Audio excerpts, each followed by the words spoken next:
तो परमात्मा ने कहा कि तुमने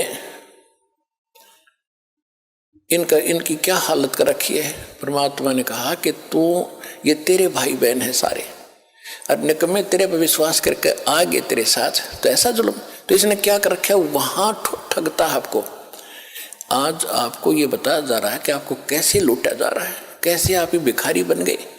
पहले जब वहां से आए सतलोक से, तो आप पुण्यों से भरपूर थे, आप एक बहुत साहूकार के बेटे थे। पहले राजा लोग जो होते थे, उनकी बेटे और बेटियां जो धनी राजा होते थे, सोने के हार, सोने की जूतियां, सोने के, यहाँ तक जैसे अपना राजस्थान में देखे होंगे अभी तक पहनती माताएं चांदी के पहनते, वो सोने के होते थे। और कपड़े सुंदर, उनमें भी हीरे मोती जवाहरात जड़े होते थे। और वो ऐसे हम वहां थे, भक्ति से परिपूर्ण सेठ थे, सारी सुविधाएं प्राप्त थी। अब हम आगे उन सारे आभूषणों समेत, यानी सारी भक्ति समेत इसका साथ भाग गए। जैसे एक अमीर सेठ की लड़की उन्हीं के एक नौकर के साथ भाग गई, हमारे साथ वो बनी हुई है। अब ये उस भागने से पहले उनके जो चल रहा था विचार विमर्श, उनका पता माँ बाप को लग गया। बेटी को समझाया, बेटा यो बालक और ये तो एक नौकर है, अरे तू कहाँ की किसकी बेटी है, कुछ आँख खोली, अच्छी बात नहीं, तुझे बहुत दुख हो जाएगा। माँ ने भी समझाया, बेटी बड़ा कैर टूट जाएगा, हम तो शादी कर नहीं सकते, तो इसके साथ जाएगी तो बहुत दुख पाएगी। समझा दिया, हाँ माँ को नहीं जाऊंगी, नहीं जाऊंगी, ऊपर से तैसे करगी और पीछे से सारा आभूषण लेकर भागी।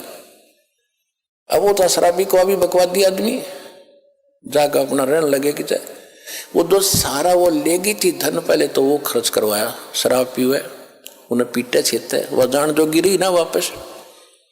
फिर वो मजदूरी कर रही थी, 2 बच्चे उसके साथ थे सड़क के ऊपर। ये दास उसमें वहां जेई था, नौकरी कर रहा था। हमारा दूसरा विभाग था, सड़क पर और काम हो रहा था, वहां हम बैठे थे एक वृक्ष के नीचे। वो माई रो रही थी। मैंने पूछा, बहन क्यों रो रही है, क्या बात होगी?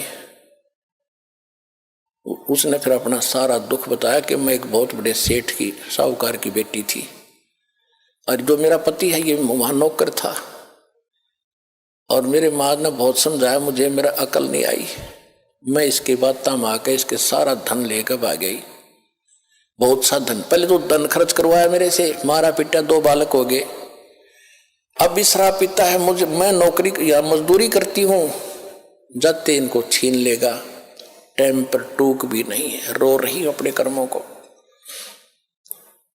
अब जब तो हमने थोड़ी सी सिंपैथी हुई, भाई हम क्या कर सके, हम भी रोजी रोटी वाले आदमी, हम तो आपको क्या दें बेटा, हम भी कुछ ज्यादा ध्यान नहीं दिया। दुख जरूर होता है ऐसी सुनकर कथाएं। तो अब मालिक का ज्ञान होने के बाद अब पता चला हमारे साथ ऐसा बना। अब ये हमें लूट रहा है, सता रहा है, हमारी ब्रेन माटी कर रहा है, मजदूरी करो, लाओ कमा कर मैं खाऊंगा। कैसे? आप पहले जो धन लेकर आए थे अपने बाप से, वो तो इसने महास्वर्ग में आपको वहां रखा ठाठ से, और आपके उस पुण्य के ऊपर इसने कमीशन रखा है। होटल बना रखा है अपनी, वहां बनो खूब बढ़िया साजबाज, किसी में 25% कमीशन देता है। और पैसे जो वहां खाने पीने के ठाठ हैं, विमान है, वो आपकी पूंजी खर्च होती है। जब वो पूंजी समाप्त हो जाती, आपको पृथ्वी पर पटकता है कि फिर पुण्य कमाओ, फिर पुण्य कमाओ, फिर कहां स्वर्ग में आओ, वहां खत्म करो, फिर पाप भी साथ बनते हैं, यहां पर नरक में भी जाओ, जैसा करोगे वैसा ही फल मिलेगा, यहां कोई परिवर्तन नहीं है।